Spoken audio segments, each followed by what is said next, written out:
சச்சிதானந்தரூபாய விஸ்வோத்பத்யாதிஹேதவே தாபத்ரய விநாசாய ஸ்ரீகிருஷ்ணாய வயம் நுமஹ. நாராயணம் நமஸ்கிருத்ய நரஞ்சைவ நரோத்தமம் தேவீம் சரஸ்வதீம் வியாசம் ததோ ஜயமுதீரயேத். கிருஷ்ணாய வாசுதேவாய தேவகீ நந்தனாய ச நந்தகோபகுமாராய கோவிந்தாய நமோ நமः.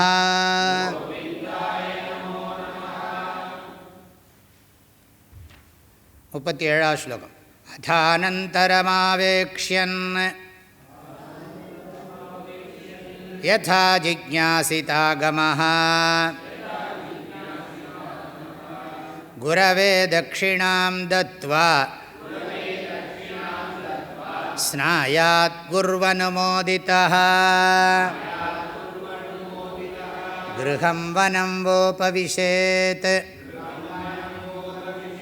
பிரவ்ரஜேத்வா த்விஜோத்தமः ஆஸ்ரமாதாஸ்ரமம் கச்சேத்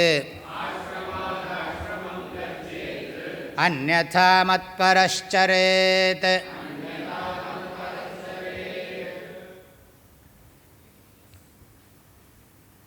பகவான் ஸ்ரீகிருஷ்ணர் தன்னுடைய சிஷ்யராகவும் உறவினராகவும் இருக்கக்கூடிய உத்தவருக்கு அவருடைய பிரார்த்தனைக்கு இணங்கி சாஸ்திரோபதேசம் பண்ணுகிறார். இந்த பகுதியில் இந்த 11வது ஸ்கந்தத்தில் 6வது அத்தியாயத்திலே உத்தவகீதை தொடங்குகிறது. 6, 7, 8, 9, 10, 11, 12, 13, 14, 15, 16, 17 இந்த உத்தவகீதையில் 12வது அத்தியாயத்தில் நம்ம இருக்கோம். இப்போ வர்ண தர்மம் சொன்னதுக்கு பிறகு ஆசிரம தர்மத்தில் பிரம்மச்சரிய ஆசிரம தர்மத்தை நிறைவு செய்து விட்டார். நைஷ்டிக பிரம்மச்சாரி பிரம்மச்சரிய ஆசிரமத்திலே இருந்து விடுகிறான். உபகுர்வாண பிரம்மச்சாரி அவன் குருகுல வாசத்தை சாஸ்திரோக்தமாக பூர்த்தி பண்ணுகிறான். பூர்த்தி பண்ணிவிட்டு அவன் எந்த ஆசிரமம் வேண்டுமோ அதை தேர்ந்தெடுக்கிறான். அதை முறையாக போகணும். கிரகஸ்தன், வானப்பிரஸ்தன், சன்னியாசி ஆகிறது. இதில் ஆர்டரை மாற்றக்கூடாது. இது வரைக்கும் நம்ம கடைசியாக பண்ணோம். எந்த வாழ்க்கை முறையாக இருந்தாலும் சரி, ஈஸ்வரனை சார்ந்து தான் இருக்கணும், கடவுளை சார்ந்து தான் இருக்கணும். நமக்கு மேலே இருக்கிற ஒரு மாபெரும் சக்தியை சார்ந்தே நமது செயல்கள் அமைய வேண்டும், அப்படி சொல்லலாம். இல்லைன்னா இறைவன் வேறு, ஆரம்பத்திலேருந்தே சொல்லிகிட்டு இருக்கேன், இறைவன் வேறு, தூய பேரின்பம் வேறு கிடையாது. நமது குறிக்கோள் எப்பொழுதும் அமைதி, நிறைவு, திருப்தி, பூர்ணத்துவம். அதை மையமாக வைத்தே நமது எல்லா எண்ணங்களும் சொற்களும் செயல்களும் இருக்க வேண்டும். டைரக்ஷன் ஆஃப் தாட் அதை மையமாக வச்சே தான் இருக்கணும். ஆண்டவன் வேறு, அமைதி வேறல்ல. ஆண்டவன் வேறு, ஆனந்தம் வேறல்ல. நிறைவு வேறல்ல. நிறைவே இறைவன், இறைவனே நிறைவு. ஆக இறைவன் நிறைவானவனாக இருக்கிறான். அந்த முழுமையை குறிக்கோளாக கொண்டு அப்படின்னு சொல்லலாம். அது இறைவன் சொன்னால் ஏதோ நமக்கு மேலே இருக்கிற ஆம்னிஷியன்ட், ஆம்னிபொட்டன்ட், அல்பம், இந்த பேத புத்தியோடு இருக்கிறதுங்கிறது வேறு விஷயம். ஆனால் இப்படியும் அர்த்தம் பண்ணுறதுக்கு இது சாஸ்திரம் நன்றாகவே இடம் கொடுக்கிறது. மத்பரஹா சரேத். அதான் கடைசியாக ஒரு பாட்டு சொன்னேன், தாய்மானவர் பாடியிருக்கார். சாட்டையில் பம்பர ஜாலம் போல் ஆட்டுவான் இறை. அதுக்கு 2 அர்த்தம். சாட்டையிலேயே பம்பரம் சுற்றுறது. சில சமயம் இந்த விளையாடுற போது சாட்டையிலேயே பம்பரத்தை சுற்றுவோம், சாட்டைக்குள்ளேயே. நீ பார்த்துருக்கீங்களா தெரியாது, நாங்கள்லாம் பண்ணுவோம். அப்புறம் சாட்டை இல்லாத பம்பரம். சாட்டைங்கிறது நம்ம வினைப்பயன் அப்படின்னு ஒரு பொருள் சொல்கிறது உண்டு. பம்பரம் ஜாலம் போல், பம்பர ஜாலம், பம்பரம் எப்படி சுற்றுறதோ சாட்டை இல்லாத பம்பரத்தை போல, பம்பரம் சுழலுவதைப் போல, அல்லது சாட்டையில் பம்பரம் சுழலுவது போல, இப்படி ரெண்டு அர்த்தம். சாட்டையில் பம்பரம் சுழலுவது போல, சாட்டை இல்லாமல் பம்பரம் சுழலுவது போல. ஆட்டுவான் இறை, இறைவன் நம்மளை இயக்குகிறார் என அறிந்து, அறிந்து நெஞ்சமே, நெஞ்சமே மனமே தேட்டம் ஒன்று அற, கொஞ்சம் கூட கவலைப்படாமல் அருள் செயலில் நெற்றியேல், அவன் வகுத்து கொடுத்த வழிமுறையில் நீ செயல்படுவாயே ஆனால் வீட்டறம் துறவரம் இரண்டும் மேன்மையே. வீட்டரமாக இருந்தாலும் இல்லறமாக இருந்தாலும் சரி, துறவரமாக இருந்தாலும் சரி, ரெண்டுமே உயர்ந்தது தான். அதில் ஒன்றும் குறைவு கிடையாது. உத்தமமான கிரகஸ்தந்தான் உத்தமமான சன்னியாசியாக இருக்க முடியும். இல்லாட்டி உத்தமமான கிரகஸ்தந்தான் உத்தமமான சன்னியாசியை, பிரம்மச்சாரி சன்னியாசியை சமூகத்துக்கு கொடுக்க முடியும். ஆகவே கிரகஸ்தாசிரமம் எல்லாத்துக்கும் அஸ்திவா, அது என்ன அச்சாணி போன்றது. இல்வாழ்வான் என்பான் இயல்புடைய மூவர்க்கும் நல்லாற்றின் நின்ற துணை, துறந்தார்க்கும் துவ்வாதவர்க்கும் இறந்தார்க்கும் இல்வாழ்வான் என்பான் துணை. கிரகஸ்தாசிரமத்துக்கு அவ்வளவு பொறுப்பு இருக்குது. அந்த ஆசிரமத்தில் தான் பணம் சம்பாதிக்க முடியும், பணத்தை தானம் பண்ண முடியும். மற்ற ஆசிரமங்களில் பணம் சம்பாதிக்கவோ பணத்தை தானம் பண்ணுறதுக்கோ அதிகாரம் கிடையாது. இல்லறத்தில் தான் பொருள் ஈட்ட முடியும், பொருளை வழங்க முடியும். மற்ற வாழ்க்கை முறைகளில் பொருள் ஈட்டுவதற்கோ பொருளை வழங்குவதற்கோ உரிமை இல்லை சாஸ்திரப்படி. ஆக இதுவரைக்கும் படிச்சுட்டோம். நீ எதில் வேணாலும் சூஸ் பண்ணி போகலாம்ப்பா, ஆனால் படிக்கிறது ரொம்ப முக்கியம்.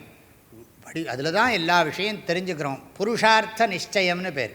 வாழ்க்கையின் குறிக்கோள் நாம் பணம் சம்பாதிக்கத்தான் வேணும், குடும்பம் நடத்தத்தான் வேணும். ஆனால் நல்ல வழியில் நான் பணம் சம்பாதிக்கணும், நல்ல வழியில் ஃபேமிலியை ரன் பண்ணணும். ஃபேமிலியை வச்சுட்டு பொருளை வச்சுன்னு நான் நிறைய நல்ல காரியம் பண்ணணும், பரோபகாரம் பண்ணணும். இப்படித்தான் நம்ம சிஸ்டம். அறவழியில் பொருளீட்ட வேண்டும், அறவழியில் புலனின்பம் துய்க்க வேண்டும். புலனின்பத்திற்கான மனைவியும் வாழ்க்கைக்கு தேவையான பொருள்களும் அறத்தை வளர்ப்பதற்கே பயன்படுத்த வேண்டும். மனைவியின் மூலம் குழந்தைகளுக்கு அற வாழ்க்கையை கற்றுக் கொடுத்தல். அப்படித்தான் நம்முடைய அமைப்பு இருக்குது, இல்வாழ்க்கை அமைப்பு இருக்கிறது என்பதை புரிந்து கொள்ள வேண்டும். அதனால தான் அறனெனப்பட்டதே இல்வாழ்க்கை. இயல்பினான் இல்வாழ்வான் என்பான் முயல்வாருளெல்லாம் தலை. சன்னியாசியை காட்டிலும் உயர்ந்தவங்கிறார்.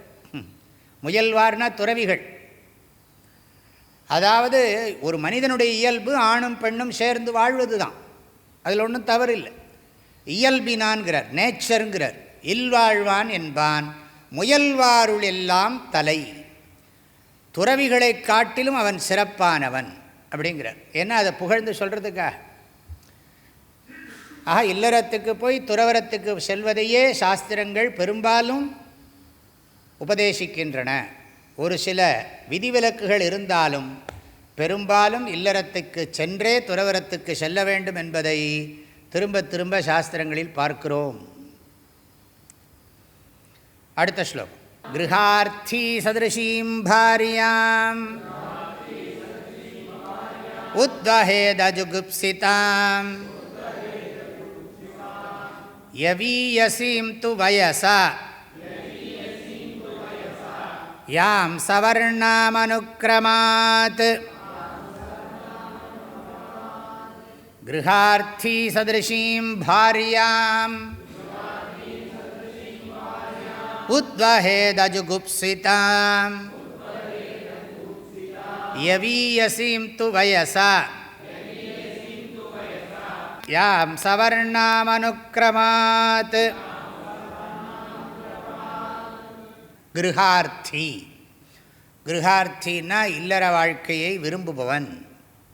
அர்த்தின்னா என்ன? தர்மார்த்தி, பிரஜார்த்தி சொல்கிறோம் இல்லையா, தனார்த்தி, வித்யார்த்தி. அர்த்தின்னா வேண்டுபவன். இல்லத்தை வேண்டுபவன், ஒரு இடத்துல இருந்து வாழ வேண்டும் என்று விரும்புகிறவன். இல்லத்தில் இருந்து கடைப்பிடிக்கிற அறத்துக்கு தான் இல் அறம். இல்லத்தை துறந்து மேற்கொள்ளுகிற அறந்தான் துறவு அறம். இல்லத்திலிருந்து மேற்கொள்ளுகின்ற அற வாழ்க்கைக்கு பெயர்தான் இல்லறம். அவன் என்ன பண்ணணும்னா சதுருஷீம் பாரியாம் உத்வஹேத். இல்லத்தை விரும்புகிறவன் பெண்ணை திருமணம் செய்து கொள்ள வேண்டும். பாரியாம் பாரியாம் உத்வஹேத். எப்படிப்பட்டவள்னா அதுக்கெல்லாம் லக்ஷணம் சொல்கிறார். மனைத்தக்க மாண்புடையளாகி தற்கொண்டான் வளத்தக்காள் வாழ்க்கை துணை. வாழ்க்கை துணை நலம்ங்கிறார் திருவள்ளுவர். சம்ஸ்கிருதத்தில் அப்படியே தான் இருக்குது. தர்மபத்னி. தர்மபத்னின்னா என்ன அர்த்தம்னா தர்மத்திலிருந்து கணவன் நழுவாமல் பார்த்துக்கிறவளாம். அறத்தை விட்டு கணவன் நழுவாமல் பார்த்து கொள்ளுகிறவளுக்கு பேர் தான் பத்னி. பதனாத்து நீயத்தே இத்தி பத்னி. கணவன் தவறி போகக்கூடாது. அறத்தை விட்டு நழுவாமல் பாதுகாத்து கொள்பவளுக்கு பேர் தான் பத்னின்னு பேர். பத்னி யஜ்ஞசம் யோகே அப்படின்னு பாணினி சூத்திரம். பத்னிங்கிறது எதுக்குன்னு கேட்டால் வேள்விகளை செய்வதற்காக, இறை வழிபாட்டுக்காகத்தான் மனைவி. எல்லாமே இந்த மத்பரகான்னு சொன்னதுனால ஈஸ்வரனை மையமாக வச்சது தான் வாழ்க்கை. கடவுளை விட்டு பிரியாத வாழ்க்கை முறை நம்முடைய திட்டம் எல்லாத்துலேயுமே. அது எந்த வாழ்க்கை முறையாக இருந்தாலும் சரி, பிறந்ததுலேருந்தே நமக்கும் ஈஸ்வரனுக்கும் சம்பந்தம் இருக்குது. அந்த சம்பந்தத்தை நாம் புரிஞ்சு வாழணும். நம்ம வேண்டான்னாலும் அந்த சம்பந்தம் நம்மளை விட போகிறதில்லை. என்னைக்கா ஒரு நாள் ஈர்த்தென்னை ஆட்கொண்ட எந்தை பெருமானே, ஒரு நாளைக்கு இழுத்துருவார். ஈர்த்தென்னை ஆட்கொண்ட எந்தை பெருமானே. இப்போ என்ன பண்ணணும்னா சதுருஷி. சதுருஷின்னு சொன்னால் தன்னுடைய எல்லாத்தையும் சொல்கிறார், எல்லாத்துக்கும் பொருத்தமாக இருக்கணும். அதாவது சவர்ணாம்ங்கிறது ரொம்ப முக்கியம். சவர்ணாம் தன்னுடைய ஜாதியை சேர்ந்தவளாக இருக்கணும். அப்போ தான் பழக்க வழக்கங்கள்லாம் சரி வரும். இல்லாட்டி அவங்க பழக்க வழக்கம் வேறு ஹேபிட்டாக இருக்கும். நாங்களாம் நிறைய பார்த்துருக்கோம். இந்த மாதிரி நிறைய இதெல்லாம் சொல்லுவாங்க. சுவாமி திருமணம் பண்ணிக்கிற போது தெரியல, காமத்துக்கு கண் இல்லைம்பாங்க, பண்ணிவிட்டோம். அதுக்கப்புறம் புளியஞ்சாதம் பண்ண அவளுக்கு தெரியல. இவன் ஐயங்கார் ஃபேமிலியில் பிறந்தவன், அவன் முஸ்லீம். என்ன பண்ணுவான் பாவம், ஏதோ பண்ணிவிட்டான் பாவம். இப்போ சொல்கிறான் புளியோதரைக்காக அலையிறான். இந்த ஃபுட்டு ப்ராப்ளம் முதல்ல இப்போ இங்கே ஆசிரமத்தில் இதுதான் ப்ராப்ளம். ஏன்னு கேட்டால் எல்லாம் டிஃப்ரெண்ட் கம்யூனிட்டி பீப்புள் வராங்க. எல்லாம் ஒரே கம்யூனிட்டி பீப்புள் இல்லை.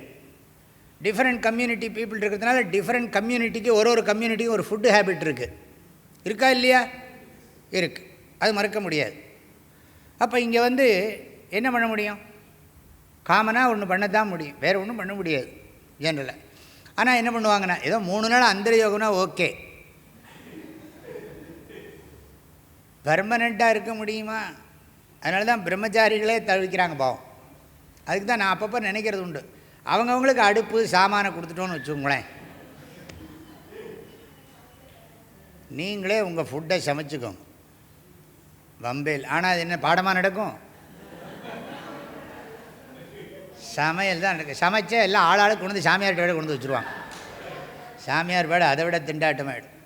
ஐயோ சாமி நான் எங்கள் பிச்சையை எடுத்துக்கோங்க அப்படின்னா, அப்புறம் நான் இப்படி தான் இருப்பேன். அதெல்லாம் நடக்காது. எதுக்கு சொல்கிறோம்னா, ஏதோ அந்த உணவு பழக்க வழக்கங்களே இப்படிலாம் இருக்குது. ரொம்ப பேசுகிறதுக்கு முடியல இதுலாம்.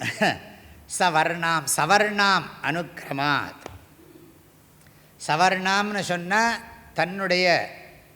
தன்னுடைய ஜாதி, தன்னுடைய குலம் அதெல்லாம் பார்க்கணும். கோத்திரம் அறிந்து பெண்ணை கொடு, பாத்திரம் அறிந்து பிச்சை எடு, எல்லாம் பழமொழிகள்லாம் இருக்குது.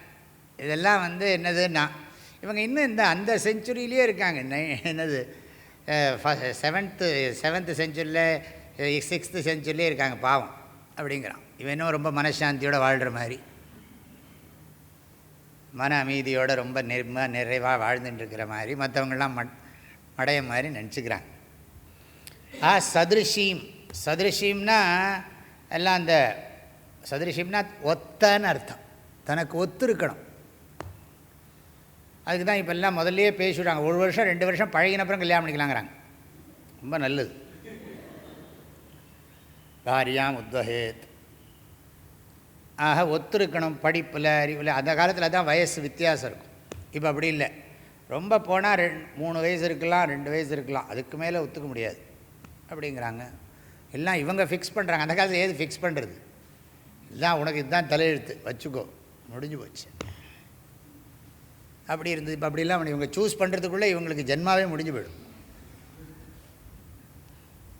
அவங்களுக்கு அடுத்த ஜெனரேஷனை பற்றியோ தன்னோட ஃப்யூச்சரை பற்றியோ திங்கிங்கே கிடையாது.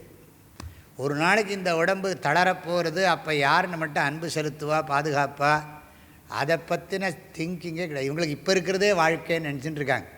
கொஞ்ச நாளில் இவங்க கண்ணை மூடுறதுக்குள்ளே, கண்ணை மூடி திறக்கிறதுக்குள்ளே வயசாகிட போகிறது. வயசான பிறகு யார் நம்மளை பார்த்து அப்போ பண்ணியிருக்கலாம் சுவாமின்னா, இப்போ வயசு 50 மேலே ஆயாச்சு, இனிமேல் கல்யாணம் பண்ணி குழந்தையாக பிறக்க போகிறது, யார் பார்த்துப்பா? பணமே பிரதாரம் அப்படின்னா அவ்வளோதான், அவுட், சர்வநாச, அர்த்த பிரதானம். அப்புறம் அடுத்த அஜுகுப்சிதாம், அஜுகுப்சிதாம்ங்கிறதுக்கு அதெல்லாம் அது என்னென்னா அருவருக்கத்தக்காதவளாக இருக்க வேண்டும்னு ஒரு அர்த்தம் இருக்குது. ஜுகுப்சான்னு சொன்னால் அருவருப்பாக இருக்கிறது, இருக்கக்கூடாது அப்படி சொல்லியிருக்கு. ஆனால் இன்னொரு அர்த்தமும் உண்டு, அதாவது அவளுக்கு தர்மம் பண்ணுறதுல வெறுப்பு இருக்கக்கூடாது. திருமணத்தினுடைய நோக்கம் அவளுக்கு தெளிவாக தெரிய வேண்டும், இல்லாட்டி தெரிவிக்கப்பட வேண்டும். அதனால தான் குழந்தையிலே இதெல்லாம் சொல்லிக் கொடுப்பாங்க எல்லாம். இது பண்ணி இப்போ நான் சமீபத்தில் வெளியிலெல்லாம் தெரியாது, ஒரு விவாகத்துக்கு போயிருந்தேன். ரொம்ப அழகாக 2 குழந்தைகளும், ஒரு இவனுக்கு 15 வயசு, அதுக்கு 10 வயசு. இதெல்லாம் இப்போ சொல்கிற கிளாஸில் சொன்னாலே ஆபத்து. அது அழகாக மடிசார் புடவைன்னு உட்காந்துருக்கு. 2 பேருக்கும் தர்மம், கிரகஸ்த தர்மத்தை பற்றி சொல்கிறேன். ரொம்ப அழகாக கேட்குறது, முடியாதுன்னு இல்லைங்கிறது இப்போ தெரியுது. ரொம்ப தர்மமெல்லாம் சொல்லிவிட்டு அழகாக உட்காந்துன்னு கேட்டு அழகாக அவனுக்கு ஹெல்ப் பண்ணுறது, அந்த பையனுக்கு உபாசனத்துக்கு எடுத்து வைக்கிறது, இதை எடுத்துன்னு வான்னு சொன்னால் எடுத்துன்னு வருது, சமயத்தை கொண்டு வந்து கொடுக்கறது, நெய்யை காய்ச்சின்னு வந்து கொடுக்கறது. 10 வயசு, ரொம்ப சாஸ்திரோக்தமான விவாகம், தர்மசாஸ்திரோக்தமான விவாகம். நான் கல்யாணத்துக்கு போகலை, நாங்கள் கல்யாணத்துக்கு போகவும் மாட்டோம். அது அவங்க முடிஞ்சதுக்கு பிறகு தர்மமாக பண்ணியிருக்கோம், நீங்கள் ஆசீர்வாதம் பண்ணணும் தம்பதியன்னு. அது எதேச்சியாக அந்த இடத்துக்கு போயிருந்தேன். கூப்பிட்ட உடனே அந்த குழந்தைகளை உட்காத்தி வச்சு தர்மசாஸ்திரங்கள்லாம் சொல்லி அவன் சொல்கிறான், அந்த பையன் எனக்கு நல்லா தெரியுங்கிறான். ஆபஸ்தம்பர் இப்படி சொல்கிறார், திராட்சியாயனர் இப்படி சொல்கிறாருங்கிறான். 15 வயசு பையன்.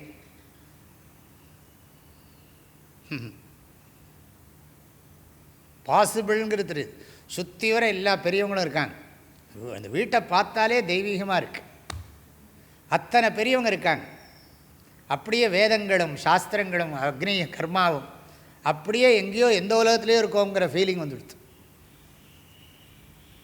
எல்லாம் பாசிபிள்னு தெரியும். இந்த காலத்துலேயும் இது நடக்கிறது பெரிய அதிசயம்தான், பெரிய அதிசயம். வெளியில் யாருக்கும் சொல்லாமல் முறைப்படி எல்லாம் பண்ண வேண்டும். இவன் மெட்டீரியலிஸ்டிக்காக பேசுகிறவன்ட்டெல்லாம் இதெல்லாம் போய் சொல்லிட்டு இருக்க முடியுமா?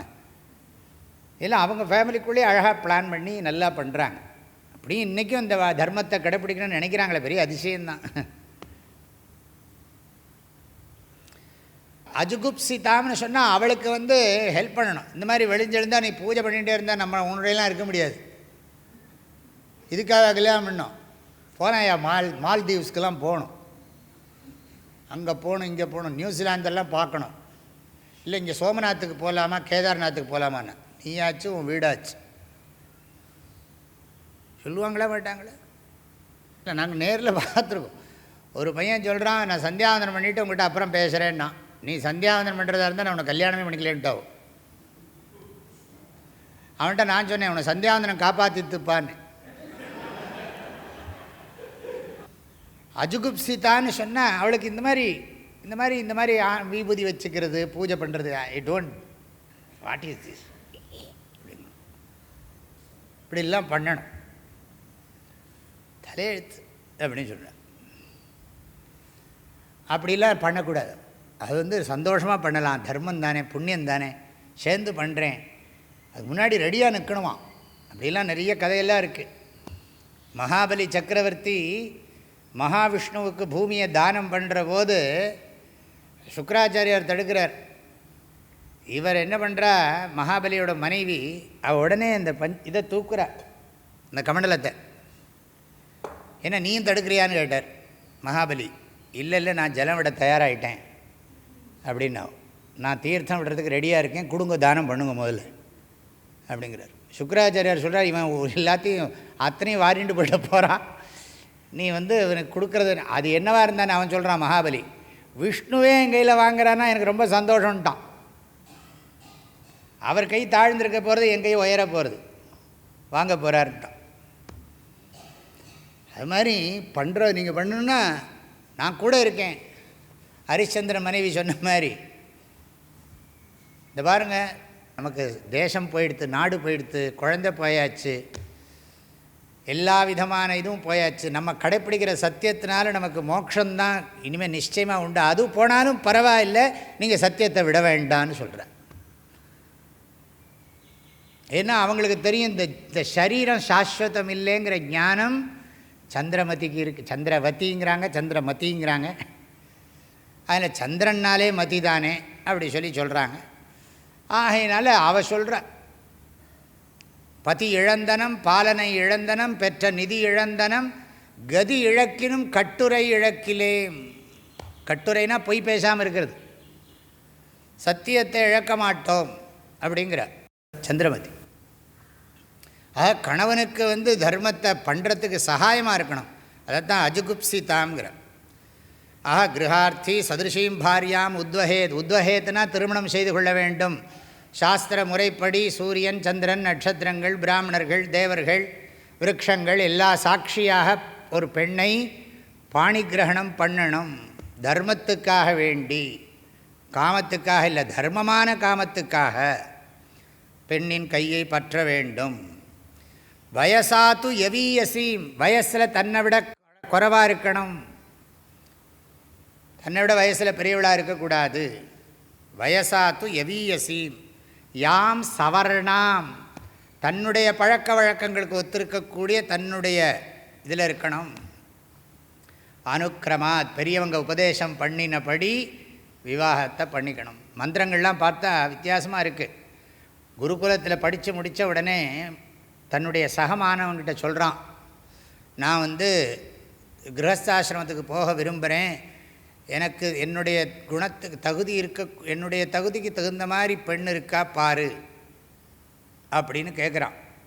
அப்படி இருக்க மந்திரங்கள்லாம் இன்றைக்கி அது சொல்லிகிட்டு இருக்காங்க. பிரசுக்மந்தா தியசானஸ்ய சக்ஷணி வரேபிர் வரான் அபிசுப்ரசீதத்தானுங்கிற மந்திரம். அதுக்கு அந்த கல்யாணத்துக்கு முதல் நாள் நிச்சயதார்த்தத்தினக்கு இது சொல்கிறா வழக்கத்தில், அந்த சம்பிரதாயத்துக்காக வேண்டி சொல்கிறான். நண்பன்கிட்ட சொல்கிறான், எனக்காக பெண் இருந்தால் பாருன்னு. அவன் போய் பார்த்துட்டு இந்த வீட்டில் இவர்கிட்ட குழந்தை இருக்குது அப்படின்னு. இவன் போய் அந்த வீட்டு வாசலில் எனக்கு இந்த பொண்ணை தானம் கொடுங்கன்னு கேட்குறான். கிரகஸ்தாசிரமத்துக்கு அப்படி ஒரு மந்திரம் இருக்குது. அந்த பொண்ணை தானம் கொடுக்குறோன்னு சொன்ன உடனே அவன் தன்னோட குணங்களெல்லாம் சொல்கிறான். நான் இன்னாருடைய பையன், இது எனக்கு உங்கள் பொண்ணை தானம் கொடுங்கோ அப்படின்னு போய் வீட்டில் கேட்குறான். அப்போ அவர் விசாரிச்சுட்டு அவர் என்ன பண்ணுறாருன்னா, அந்த தானத்துக்கு அவங்க அப்பா அம்மாட்டையும் பேசிவிட்டு அந்த பையனுக்கு தானம் பண்ணுறார். அந்த கன்னியா பொண்ணை வாங்கிட்டு அவன் பாணி கிரகணம் பண்ணி முதல்ல அந்த பொண்ணை தானம் வாங்கிக்கிறான். வாங்கிட்ட பிறகு சில சடங்குகள் எல்லாம் பண்ணி அவளுடைய கையை பற்றி பாணி கிரகணம் பண்ணி சப்தபதி அந்த கல்லில் நின்று சொல்லக்கூடிய மந்திரங்கள், அம்மியும் கிடையாது, கல்லில் நிற்கணும். கல் எப்படி உறுதியாக இருக்கோ அப்படி நீ நானும் உறுதியாக வாழணும் அப்படின்லாம் அந்த மந்திரங்கள் எல்லாம் சொல்லி அப்புறம் தம் வீட்டுக்கு கூட்டின்னு வீட்டில் இருக்கிறவங்களையும் உறவினர்களெல்லாம் அறிமுகப்படுத்தி அவளுக்கு நிறைய உபச்சாரங்கள்லாம் பண்ணணும்னு சொல்லியிருக்கு சாஸ்திரம். பண்ணி அவளுக்கு சாஸ்திரமும் சொல்லிக் கொடுக்கணும். தர்மசாஸ்திரங்களெல்லாம் அவளுக்கு சொல்லி கொடுத்து அதுக்கு பிறகு நல்லா மனசு பக்குவப்பட்ட பிறகு அவர்கள் புத்திரோத்பத்தி பண்ணி குடும்பத்தை காப்பாற்றுறது. இதுதான் தர்மசாஸ்திரம். ஆக இது அனுக்கிரமாத்.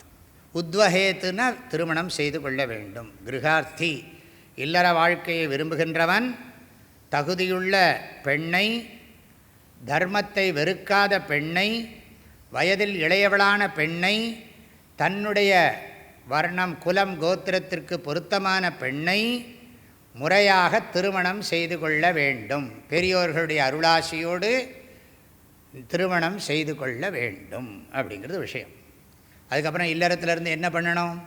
தென்புலத்தார் தெய்வம் விருந்து ஒக்கல் தான் என்றாங்க ஐம்புலத்தார் ஓம்பல் தலை, திருக்குறள் அப்படியே வருது பாருங்க. இஜ்யாத்யயனதானானி சர்வேஷாஞ்ச த்விஜன்மனாம் பிரதிக்ரஹோத்யாபனஞ்ச பிராமணஸ்யைவ யாஜனம். இஜ்யாத்யயனதானானி சர்வேஷாஞ்ச த்விஜன்மனாம் பிரதிக்ரஹோத்யாபனஞ்ச பிராமணஸ்யைவ யாஜனம். அவன் வாழ்க்கை எப்படி நடத்தணும்? திருமணம் செய்து கொள்ளணும்னா ஒரு பெண்ணை, எப்படிப்பட்ட பெண்ணை திருமணம் செய்து கொள்ளணும்னு சொல்கிறது. இப்போ கேட்பாங்க நிறைய பேர், அப்போ பெண்ணை தேர்ந்தெடுக்கிறதுக்கு ஆணுக்குத்தான் உரிமை உண்டு, பெண்ணுக்கு உரிமை இல்லையா? இப்படிலாம் கேட்டால் என்ன பண்ண முடியும்? தலைகளாக நிற்க வேண்டியதான். சுவாமி ஆணுக்குத்தான் உரிமை சொல்கிறீங்க, இதுதான் என்னது, என்ன மேல் சாவனிசம் அப்படின்னு. எப்படியோ எல்லோரும் நிம்மதியாக இருக்கக்கூடாது. எம்பிக்கா என்னமோ ஒன்று சொல்கிறாங்க, சாஸ்திரத்தில் அப்படி தான் இருக்குது, அதை தான் சொல்லுவோம். இல்லை அதெல்லாம் நாங்களே ஒத்துக்க மாட்டோம்னா பார்த்துக்கோப்பா, நான் உனக்கு நல்லதை சொல்கிறேன், உனக்கு விவரம் வரும்போது அப்புறம் நீ பశ్చాத்தாபப்படுவேன். அப்போ தெரியும் ஒன்றும் லைஃப்பில் ஒன்றும் அச்சீவ் பண்ணலே தோணும், பார்த்துக்கலாம் அப்படின்னு. ஆக இங்கே என்ன சொல்கிறாருன்னா, இஜ்யா அத்தியன தானானி. இஜ்யான்னு சொன்னால் பூஜைகள், அவரவர்களுடைய கடமைகளை செய்கிறது, இறை வழிபாடுன்னு வச்சுக்கோங்க சிம்பிளாக. இஜ்யான்னா இறை வழிபாடு, தினமும் செய்ய வேண்டிய தேவயஜம் இஜ்யா. அப்பா அம்மாவை பூஜை பண்ணுறது, கடவுளை பூஜை பண்ணுறது, வீட்டுக்கு வர்ற விருந்தாளியை பூஜை பண்ணுறது எல்லாம் சேர்த்து தான் இஜ்யா. பொதுவாக இஜ்யான்னா யாகம்னு அர்த்தம். பின்னால் அவரே சொல்ல போகிறார் பஞ்சமகா யஜ்ஞத்தை. ஆனால் இந்த இடத்துல பொதுவாக வழிபாடு, தினமும் 3 வேளையும் இறைவனை வழிபடுறதை நிறுத்தக்கூடாது. பிரம்மச்சரிய ஆசிரமத்தில் என்ன அடைஞ்சோமோ அதே தான் இங்கேயும் இதெல்லாம் ஃபாலோ பண்ணணும். இங்கே இன்னும் விசேஷமாக மந்திரங்கள், ஹோம மந்திரங்கள்லாம் மாறும்.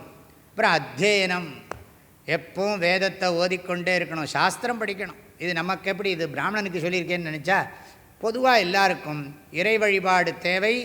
எப்பொழுதும் திருக்குறள் போன்ற நூல்களை படித்து கொண்டே இருக்க வேண்டும். அதெல்லாம் படித்து முடித்தாச்சுன்னு போட்டுக்கூடாது, மறந்து போயிடும். சொல்லிக்கிட்டு இருந்தாலே மறக்கும், படிச்சுட்டு இருந்தாலே மறக்கும், படிக்காமல் இருந்தால் எப்படி ஞாபகத்தில் இருக்கும்? ஆகையினால் படித்ததை மறந்தால் அது ஒரு குற்றமாக சொல்லப்பட்டிருக்கு. படித்ததை மறக்கக்கூடாது, எப்பவும் ஞாபகத்தில் வச்சுக்கிறதுக்காகவே அதை ரிப்பீட் பண்ணிகிட்டே இருக்கணும். ஆகல அத்தியனம். அத்தியனம்னு சொன்னால் ஓதுதல், அதாவது மந்திரங்களை சொல்லுதல். அது இப்போ உதாரணத்துக்கு திருக்குறளே பாராயணம் வச்சுங்களேன், நான் எல்லாருக்கும் பொதுவாக சொல்கிறேன். திருக்குறளோ பகவத்கீதையோ, திருக்குறள் தர்மசாஸ்திரம், அதுலேயும் தத்துவசாஸ்திரம் இருந்தாலும் தர்மசாஸ்திரம் பிரதானமாக இருக்குது.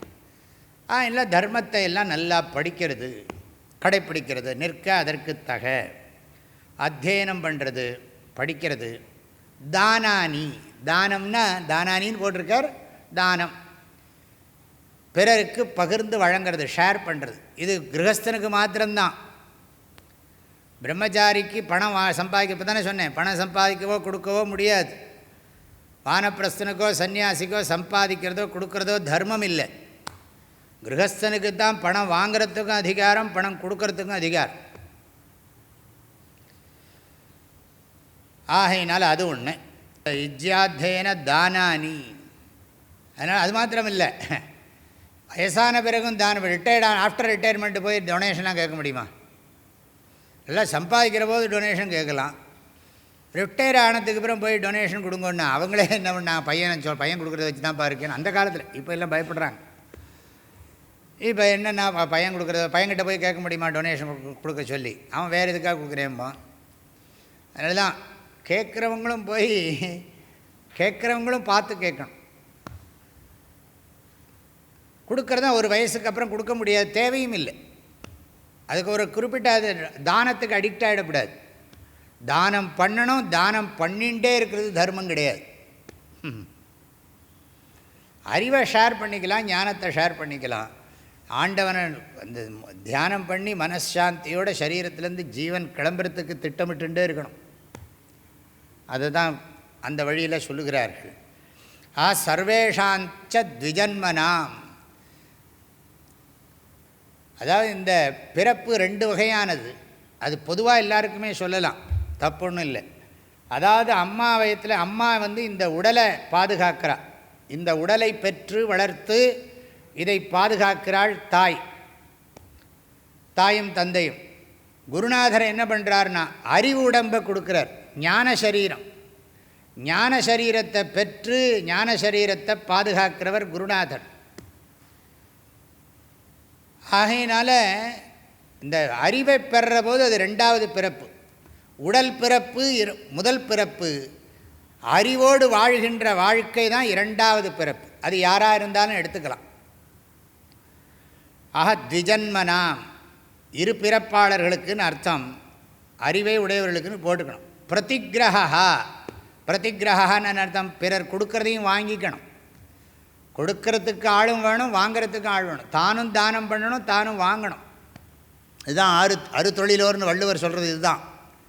அதாவது ஓதுதல் ஓதுவித்தல், வேட்டல் வேட்பித்தல், வழங்குதல் வாங்குதல், இது 6ம் அந்தணனுடைய கடமைகள் அப்படின்னு சொல்லப்பட்டிருக்கு. ஆசிரியருடைய கடமைகள்னு வச்சுக்கோங்களேன்.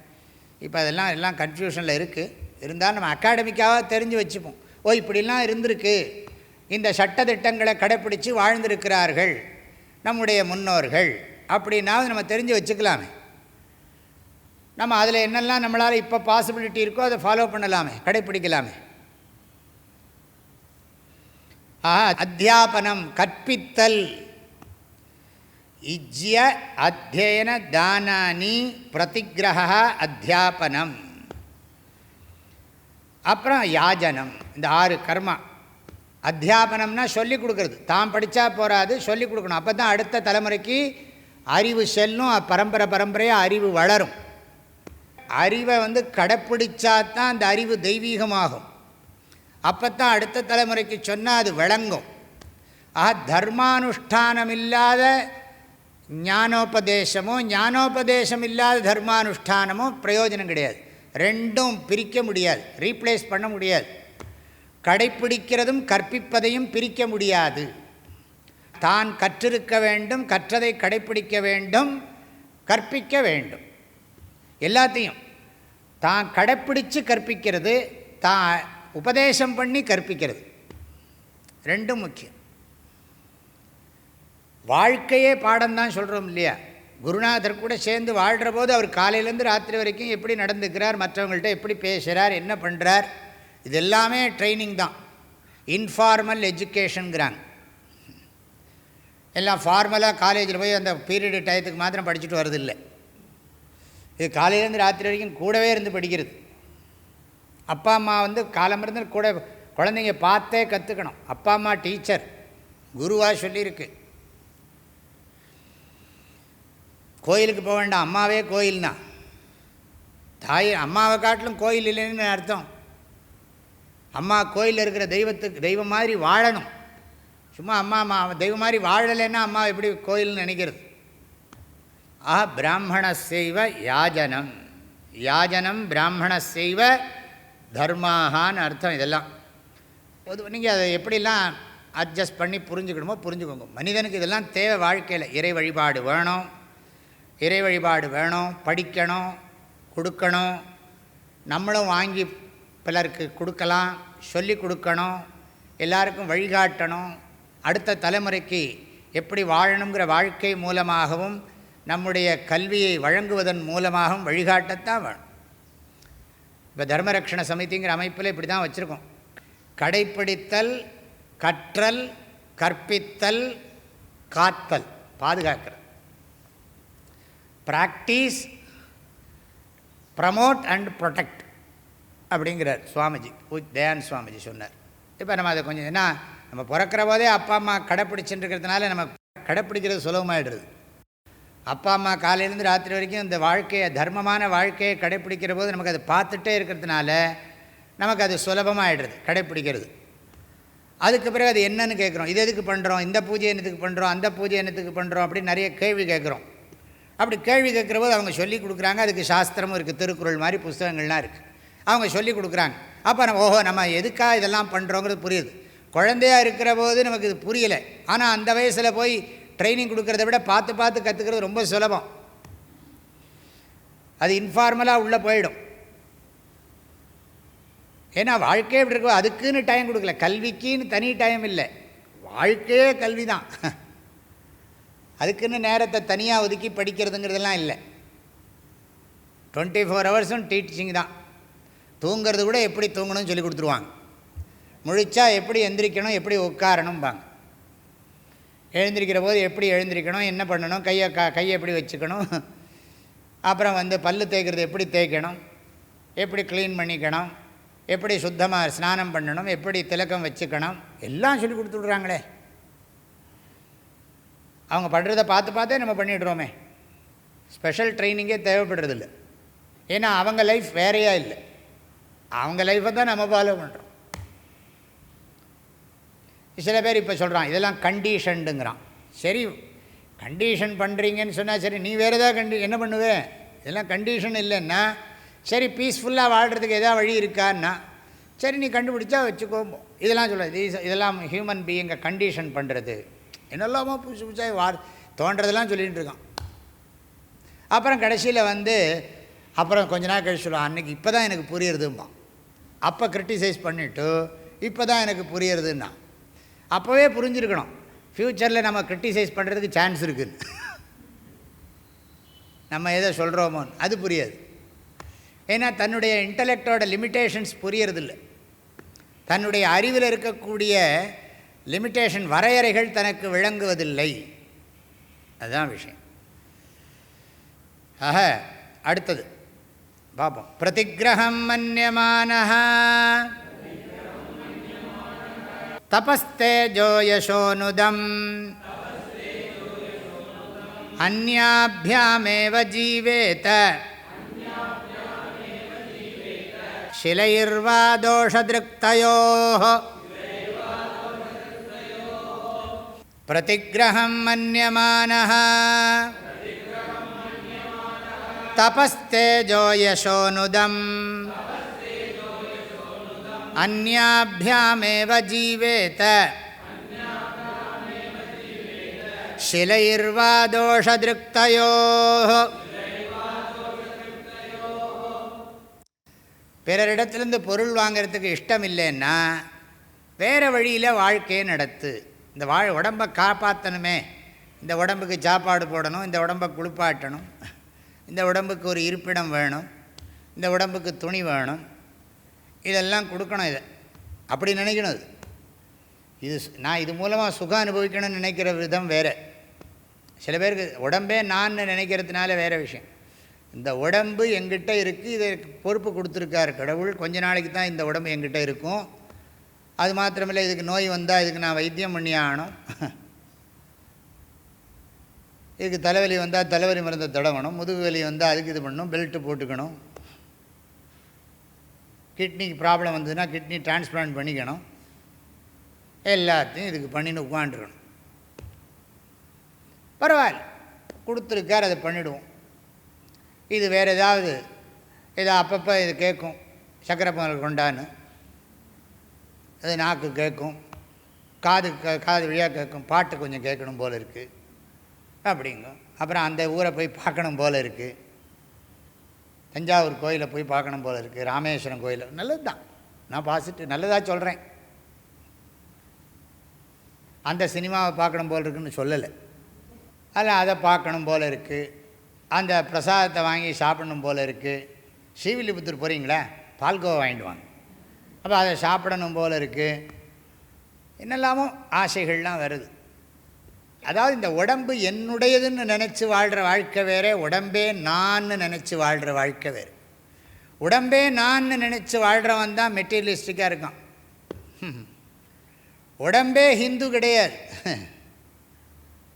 உடம்பே ஹிந்துவோ உடம்பே ஜாதியோ கிடையாது. அது அப்படி தோன்றுகிறது, அப்படி ஒரு தோற்றம் இருக்குது நமக்கு. We have body, we are not body. அது புரிஞ்சுக்கணுமே. அப்படி புரிஞ்சால் அதுக்கு தகுந்த மாதிரி நம்முடைய ஆட்டிடியூடே மாறிடும். என்னை பற்றி நான் எப்படி புரிஞ்சுட்டுருக்கேனோ அதுக்கு தகுந்த மாதிரி என்னுடைய வாழ்க்கையை நான் அமைச்சுப்பேன். என்னையே நான் சரியாக புரிஞ்சுக்கலைன்னா நான் என் வாழ்க்கையை எப்படி அமைச்சேன். ஊரில் எல்லோரும் தப்பு தப்பாக யோசிக்கிறான்னா நானும் தப்பாக யோசிக்கணும். அப்போ ஏற்கனவே வாழ்ந்தவங்கள்லாம் ஒரு முறையாக வாழ்ந்திருக்காங்களே, சிவிலைசேஷன் இருந்திருக்கேன். நம்ம என்ன பிறக்கிற போது காட்டுமிராண்டியாக பிறந்திருக்கோம், அந்தமான் தீவுலையாக பிறந்திருக்கோம், ஆல்ரெடி சிவிலைஸ்டு கல்ச்சரில் தானே பிறந்திருக்கோம். அப்போ அது என்னன்னு தெரிஞ்சுக்க வேண்டாமா? அதில் இருக்கிற ப்ளஸ் என்ன மைனஸ் என்ன, நன்மை தீமையை தெரிஞ்சு அதுக்கு தகுந்த மாதிரி வாழ கற்றுக்கொள்ளணும். எவ்வளோ பேசினாலும் முடியாது. அதாவது சில பேருக்கு இப்படி சொல்கிறார், பிரதிகிரகம் மன்யமானஹா. அதாவது பிரதிகிரகம் என்ன பண்ணால் தபஹா தேஜா யசோனுதம் பிரதிகிரகம். இந்த பிறர்கிட்ட பொருள் வாங்கிறதுனால நம்முடைய தவம் போயிடுமா, அப்புறம் நம்மக்கிட்ட இருக்கிற தேஜஸ் போயிடுமா, நம்மக்கிட்ட இருக்கிற புகழும் போயிடுமா. இரவச்சம்னே வள்ளுவர் 10 குறள் சொல்கிறார். பிறற்ற கேட்குறத பற்றியே சொல்கிறார். இரவச்சம், இரவுன்னு 10 குறள், இரத்தல், அப்புறம் அது மாத்திரம் இல்லை, இரவச்சம், பிறர்கிட்ட போய் கேட்க வேண்டிய நிலைமை இருக்கே. அப்படி அது மாத்திரம் இல்லை, இந்த தானம் பண்ணுறது இருக்கே, நம்ம தானம் கேட்குறவனும் சரி தானம் கொடுக்குறவனும் சரி, அது ப்ரெஷரோடு கொடுக்கக்கூடாது. போய் நம்ம ஒருத்தனை போய் ப்ரெஷர் பண்ணி வாங்கக்கூடாது, அது தர்மம் இல்லை, பாபம். ஒருத்தனை போய் நைன்னு பிடுங்கி வாங்குகிறோம் இல்லையா, அது சாஸ்திரப்படி தோஷந்தான். அதே மாதிரி அது என்ன பண்ணுறது, நான் கொடுக்கணுமே அப்படின்னு கொடுத்தாலும் அது புண்ணியம் இல்லை. கிருஷ்ணர் கீதையில் தானத்தை 3ஆக பிரிக்கிறார். சாத்விக தானம், ராஜச தானம், தாமச தானம். சாத்விகம், ராஜசம், தாமசம். தானத்தை 3ஆக பிரிக்கிறார். சந்தோஷமாக கொடுக்கணும். ஒருத்தனுக்கு எங்கே தேவை இருக்கோ நாமளாக போய் கொடுக்கணுங்கிறது சாஸ்திரம். அவன் வந்தால் அவன் கேட்குறதுக்கு முன்னாடி கொடுத்துடணுங்கிறது. கேட்டு கொடுத்தா அதமதானம். ஒருத்தர் கேட்காம நாமளாக போய் வாலண்டியராக கொடுத்தா அதுக்கு பேர் உத்தம தானம். நம்மக்கிட்ட வாயை திறக்கிறதுக்கு முன்னாடி கொடுத்துட்டோம்னா அது மத்தியம தானம். ஆனால் நம்மக்கிட்ட கேட்டதுக்கு அப்புறம் கொடுத்தா அது அதம தானம். அப்போ இதெல்லாம் நிறைய பேருக்கு வருமா? என்ன இருந்தாலும் எல்லாருக்கும் பற்று இருக்குது, பொருள் பற்று இருக்குது. அதனால் எல்லாருக்கும் அதை இது என்ன வேணாலும் என்ன தெரிஞ்சாலும் சரி, பொருளுங்கிற போது எல்லாருக்கும் அது பொருளை கொடுத்துட்டா இன்செக்யூரிட்டி, பாதுகாப்பின்மை. என்கிட்ட பணமெல்லாம் போயிடுத்தா அப்புறம் நான் என்ன பண்ணுறது? எல்லாம் சொல்லலாம் பகவான் காப்பாற்றுவார்னு, நான் கஷ்டப்பட்டால் பகவானாக வருவார்னா உனக்கு நம்பிக்கையே தகராறு. உண்மையான நம்பிக்கை இருந்தால் பகவான் அப்படி கஷ்டப்பட விட்டாலும் தன் கடன் அடியேனையும் தாங்குதல், என் கடன் பணி செய்து கிடப்பதே, அப்படி இருக்கிறதுக்கு உனக்கு இந்த கான்ஃபிடென்ஸ் வரணும். அந்த தன்னம்பிக்கை ரொம்ப முக்கியம். அதனால் சில பேருக்கு இதெல்லாம் என்ன ஆகும்னா, சொசைட்டியில் இருக்கிற போது இந்த என்ன இருந்தாலும் இன்னொருத்தங்கிட்ட பணம் வாங்கி அது என்ன எப்படி சம்பாதிச்சானோ யாருக்கு தெரியும்? லிக்கர் விற்று சம்பாதிச்சானா இல்லை அப்புறம் கலப்படம் பண்ணி சம்பாதிச்சானா, என்ன மாதிரி பணம் அது? அந்த பணத்தோட தோஷம் நமக்கும் உண்டாம். இதுக்கு பேர் அர்த்த சௌச்சம்னு பேர். பொருளில் இருக்கிற தூய்மை, அது தூய்மை. அதனால தான் நம்ம தினம் சந்தியாவந்தனத்தில் சொல்கிறோம், மாத்தியானிக்கத்தில் சொல்கிறோம், ஆபः புனந்து பிருத்திவீம் பிருத்திவி பூதா புனாது மாம் புனந்து பிரம்மணஸ்பதிர்பிரம்ம பூதா புனாது மாம் யதுச்சிஷ்டமபோஜ்யத்வா துஷ்சரிதம் மம சர்வம் புனந்து மாமாபோ சதாஞ்ச பிரதிகிரஹக் ஸ்வாஹா. இது மாத்தியானிகம் பிரம்மச்சாரி பண்ணுற போது இதை சொல்லி தினம் குடிக்கிறான். எந்த ஜென்மாலேயே நான் பண்ணி தொலைச்சிருந்தா போகட்டும். என்னதுன்னா இந்த ஆபப்புனந்து பிருத்திவீம் பிருத்திவி பூதா புனாத்துமாம். என்னதுன்னா நீர் பூமியை புனிதப்படுத்தட்டும், பூமி என்னை புனிதப்படுத்தட்டும். மந்திரம் பாருங்க. ஆபப்புனந்து பிருத்திவீம் பிருத்திவி பூதா புனாத்துமாம். நீரால் தூய்மைப்படுத்தப்பட்ட பூமியானது என்னை தூய்மைப்படுத்தப்படட்டும். சந்தியா தினந்தோறும் சொல்கிறது. அர்த்தம் எப்படியே யோசிச்சுன்னு சொல்லுவோம், முடிச்சுடுவோம். அப்புறம் அடுத்தது புனந்து பிரம்மணஸ்பதிர் பிரம்மபூதா புனாத்துமாம். இந்த தண்ணீர் கணபதியை தூய்மைப்படுத்தட்டும், அந்த கணபதி என்னை தூய்மைப்படுத்தட்டும். எப்படி? கையில் தண்ணீரை வச்சுன்னு சொல்கிறோம். புனந்து பிரம்மணஸ்பதிர் பிரம்மபூதா புனாத்துமாம். எதுச்சிஷ்டம் இன்னொருத்தன் சாப்பிட்ட மிச்சம், அபோஜ்யம் சாப்பிடக்கூடாததை சாப்பிட்டது, பூண்டு வெங்காயம் மாம்சம், அபக்ஷ்ய போஜனம்.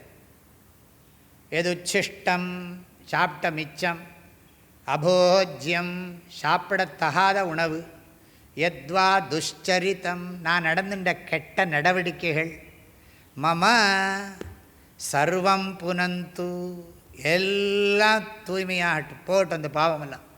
மாம் ஆபஹா இந்த ஆபஹா இந்த ஜலமானது என்னை தூய்மைப்படுத்தட்டும். அசதாம் இதுக்கு தான் வந்தேன். அசதாம் பிரதிகிரஹ ஸ்வாஹா. இன்னொருத்தங்கிட்டிருந்து நான் அவன் மோசமாக சம்பாதித்த பணத்தை வாங்கியிருந்தால் அந்த பணத்தினால் வந்த தோஷம் போகட்டும். இதுக்கு பேரே அசத் பிரதிகிரகம்னு பேர்.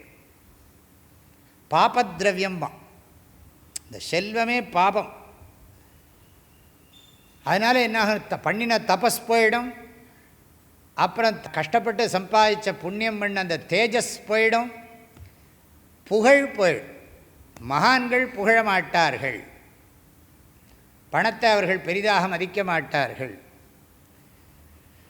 அசத் பிரதிகிரஹ ஸ்வாஹா.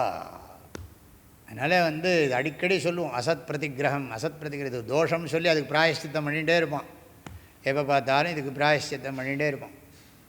இந்த அழிய போகிற உடம்புக்கு இப்படி அக்கிரமம் பண்ணி சம்பாதிச்ச பணமாக தேவை அப்படிங்கிறது. அப்படி என்ன செத்தா செத்துட்டு போகிறது, இருக்கிற வரைக்கும் இறைவன் நாமத்தை சொல்லியா இந்த உடம்பு சாகட்டுமே, அந்த அளவுக்கு மனசை பலமாக வச்சிருக்கிறது.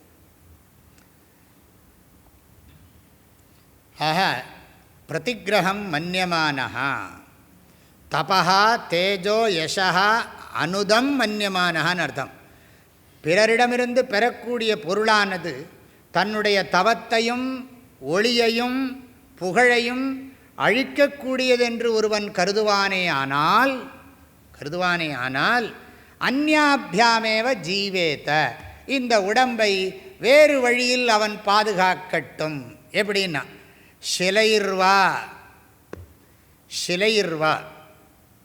ஷிலைர்வான்னு சொன்னால் அந்த வயல்லாம் விழுந்து கிடக்கக்கூடிய இது பேர் ஷிலாவிருத்தி, உஞ்சவிருத்தின்னு பேர். வயலில் இருக்கக்கூடிய நெல்லை போய் நம்ம எடுப்போம், பறவைகள்லாம் கொஞ்சம் சாப்பிடும், அதை போய் எடுப்போம். அந்த களத்தில் அவன் தூத்திட்டு போனதுக்கப்புறம் அங்கே செதறி கிடக்கும், வேணும்னே விட்டுட்டு போவாங்களாம் அந்த காலத்திலாம். எல்லாம் மற்றவங்க எடுத்துக்கிட்டோம், அதை போய் பொறுக்கின்னு அதை குத்தி புடைச்சி சாப்பிட்றது. ஏன்னா ஜீவாத்ம புத்தி பலமாக இருக்கிறதுனால அது ஒன்று. இல்லாட்டி இன்னொன்று சொல்கிறார் அவர், தயோஹோ தோஷத்திற்கு ஷிலைர்வா ஜீவேத. தயோஹோன்னு சொன்னால் இந்த இடத்துல பாருங்கள், முதல்ல என்ன சொல்லியிருக்கோம், தாம் படிக்கிறது என்னது, யாகம் பண்ணுறது, படிக்கிறது, பாடம் சொல்கிறது, இதெல்லாம் சொல்லியிருக்கோம் இல்லையா. பிரதிகிரகம் வாங்கிறத நிறுத்திட்டு பாடம் சொல்லி கொடுத்து அதனால் பொருள் வந்தால் வாழலாம், யாகம் செஞ்சு வச்சு அதனால் வந்தால் பண்ணலாம். அப்படின்னா அதுவும் வேண்டாம்ப்பா, எனக்கு தோஷம் தெரியறதுன்னா ரொம்ப பார்க்குறான், ரொம்ப கவனமாக இருக்கான். ஏன்னா இதெல்லாம் உடம்பு அழிஞ்சால் எல்லாம் போயிட போகிறது. வேண்டாம், எனக்கு இது அருள் தான் முக்கியம், பொருள் முக்கியம் இல்லை. அருளில்லார்க்கு அவ்வுலகம். அருட்செல்வம் செல்வத்துள் செல்வம் பொருட்செல்வம் பூரியார் கண்ணு உளன்ட்டார். ரவுடிக்கிட்ட கூட பணம் நிறைய இருக்குது. கொலை பண்ணுறான், திருடுறான், அவங்ககிட்ட கூட பணம் நிறைய இருக்குது. பொருட்செல்வம் பூரியார் கண்ணும் உள. அருட்செல்வம் செல்வத்துள் செல்வம். அந்த இடத்துல அருட்செல்வம்னா இறக்க குணம்னு அர்த்தம். ஆனாலும் பரவாயில்ல, இந்த செல்வந்தான் செல்வம். ஆக நீ மற்ற தொழில்களை செய்கிறது. அப்போ மொத்தம் எத்தனை பார்த்தோம்? இவன் பூஜை பண்ணணும், இவன் படிக்கணும், இவன் தானம் பண்ணணும். இது 3. அப்புறம் இன்னும் 3 என்னது? இவன் தானம் வாங்கிறது, பிரதிகிரகம். அப்புறம் பூஜை பண்ணி வைக்கிறது, சொல்லி கொடுக்குறது, பாடம் சொல்லி கொடுக்குறது. இந்த 6ல் 3 முக்கியம். எதுன்னு கேட்டால், நான் படிக்கிறது, நான் தானம் கொடுக்கறது, அப்புறம் என்ன சொல்கிறது, நான் பூஜை பண்ணுறது. இது 3 முக்கியம். இந்த 3 வேண்டான்னா பண்ணாமல் இருக்கலாங்கிறது சாஸ்திரம். முதல்ல இந்த 3ஐயும் விடுவாங்க, அதுக்கப்புறம்தான் இந்த 3 விடுறதுக்கு சன்னியாசம் பண்ணுவாங்க. இந்த சன்னியாசிக்கு இந்த 6ம் கிடையாது. சன்னியாசிக்கு இந்த 6ம் கிடையாது. பூஜை பண்ணுறதோ தானம் கொடுக்கறதோ, அதாவது இந்த படிக்கிறதோ பாடம் சொல்கிறதோ எதுவுமே கிடையாது. தியானம்தான். இப்போ நம்ம பழக்கத்தில் இப்படிலாம் பண்ணிகிட்டு இருக்கோம். இந்த 6 கர்மங்களையும் விடுறது தான் சந்நியாசம். அதனால தான் வயசான காலத்தில் பண்ணுவாங்க. இதில் இந்த தர்மங்களில் சாமானிய தர்மம், விசேஷ தர்மம், ஆபத் தர்மம்னு 3 தர்மம் இருக்குது. அத்தனையும் சொல்ல போகிறார். சாமானிய தர்ம, விசேஷ தர்ம, ஆபத் தர்ம. ஆபத்து காலத்தில் கடைபிடிக்கிற தர்மங்கள். ஆக இந்த சிலைர்வான்னா வயலில் இருக்கிறது, கடைவீதியில் இருக்கிற அரிசியெல்லாம் இருக்குது இல்லையா, அரிசி மூட்டையெல்லாம் போடுறாங்க இல்லையா, அங்கே சதுரி கிடக்கும் இருக்கு இல்லையா, அதை எடுத்தால் அதுக்கு பேர் உஞ்ச விருத்தி. உஞ்சன்னா இந்த பறவைகள்லாம் கொத்தி கொத்தி எடுக்கிறது இல்லையா, அது மாதிரியும் எடுக்கிறான். அதனால் அது உஞ்ச விருத்தின்னு பேர். உஞ்ச விருத்தி. விற்த்தினா வாழ்க்கையை நடத்துறது, இந்த உடம்பை காப்பாற்றுறது. அதுக்கு பேர் தான் விருத்தி. என்ன விருத்தி பண்ணுறேன்பாங்க, என்ன தொழில் செய்கிறாயின்னா, யாதும் அவள் தொழிலாம்னார் பாரதியார். யாதாயினும் தொழில் செய்வோம், யாவும் அவள் தொழிலாம். உயிர் வாழ்க்கைக்கு, இந்த பிறப்புக்கு மறுபிறப்புக்கு பயந்து வாழ்கிற வாழ்க்கை இது. இந்த பிறவியில் சுகமாக இருந்துட்டு போகிறோன்னு நினச்சி வாழ்கிற வாழ்க்கை இல்லை. பிறவி இல்லாமல் போகணும், இல்லாட்டி மறுபிறப்பு நல்ல பிறப்பாக இருக்கணும் அப்படிங்கிற எண்ணத்தோடு வாழ்கிற வாழ்க்கையில் தான் இப்படி இருக்கும், இல்லாட்டி இருக்காது. சரி, அடுத்த ஸ்லோகத்தை சொல்லி பூர்த்தி பண்ணிவிடுறேன், அதுக்கப்புறம் பார்ப்போம். இது 41வது ஸ்லோகம். பிராமணஸ்ய ஹி தேஹோயம் க்ஷுத்ரகாமாய நேஷ்யதே கிருச்ச்ராய தபசே சேஹ ப்ரேத்யானந்த சுகாய ச. பிராமணஸ்ய ஹி தேஹோயம் க்ஷுத்ரகாமாய நேஷ்யதே கிருச்ச்ராய தபசே சேஹ ப்ரேத்யானந்த சுகாய ச.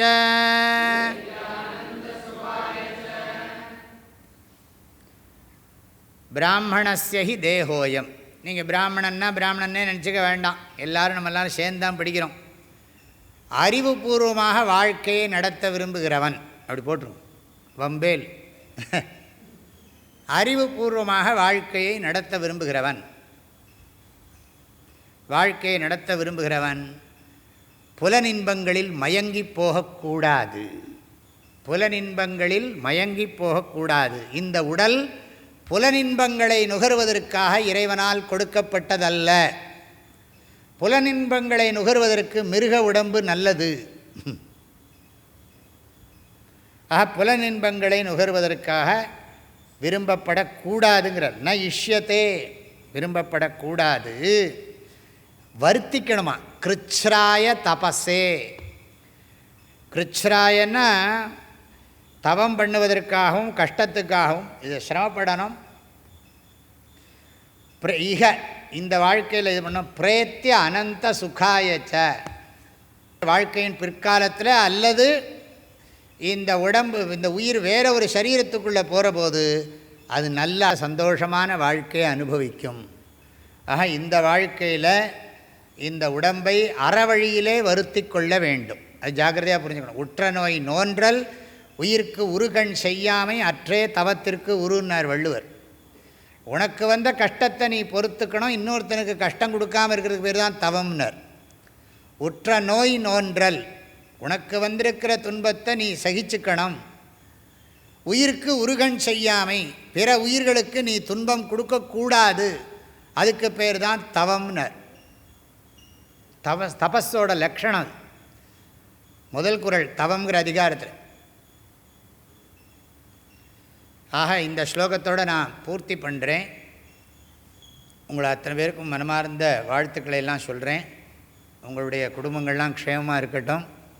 நீங்கள்லாம் நல்ல எவ்வளவு முடியுமோ அவ்வளோ தூரத்துக்கு நல்ல அறிவுபூர்வமான வாழ்க்கையை நீங்கள் எல்லோரும் கடைப்பிடிக்கணும்னு உங்கள்கிட்ட அன்போடு கேட்டுக்கொண்டு, பரம பூஜ்ய ஸ்ரீ சுவாமி சித்பவானந்தர் அவர்களுடைய ஒரு ஜெயந்தி தினத்தை முன்னிட்டு வருஷந்தோறும் இந்த அந்தர்யோகத்தில் நான் உத்தவ கீதை பாகவதம் சொல்கிறது அப்படின்னு ஒரு பழக்கத்தை ஆரம்பித்து கொஞ்சம் நாளாக நடத்தி கொண்டிருக்கிறேன்.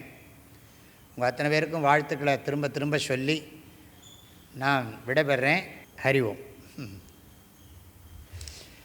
சச்சிதானந்தரூபாய விஸ்வோத்பத்யாதிஹேதவே தாபத்ரய விநாசாய ஸ்ரீகிருஷ்ணாய வயம் நுமஹ. கிருஷ்ணாய வாசுதேவாய தேவகீநந்தனாய ச நந்தகோபகுமாராய கோவிந்தாய நமோ நமஹ. மூர்த்தியெல்லாம் வாழி எங்கள் மோன குருவாழி, அருள் வார்த்தை என்றும் வாழி, அன்பர் வாழி பராபரமே. ஓம் சாந்தி ஷாந்தி ஷாந்தி. ஹரி ஓம். ஆதிகுருநாத ஸ்வாமிகி.